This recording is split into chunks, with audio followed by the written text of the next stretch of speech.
من جان ناقابلی دارم،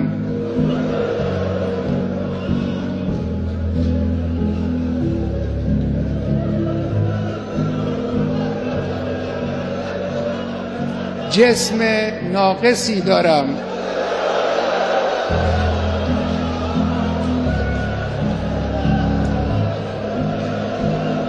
اندک آبرویی هم دارم که این را هم خود شما به ما دادید.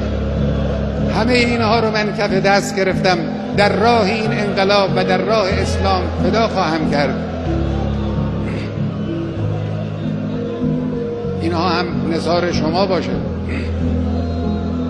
سید ما، مولای ما، دعا کن برای ما. صاحب ما تویی، صاحب این کشور تویی، صاحب این انقلاب تویی. پشتیبان ما شما هستید. ما این راه رو ادامه خواهیم داد، با قدرت هم ادامه خواهیم داد. در این راه ما رو با دعای خود، با حمایت خود، با توجه خود پشتیبانی بفرما. بسم الله الرحمن الرحیم.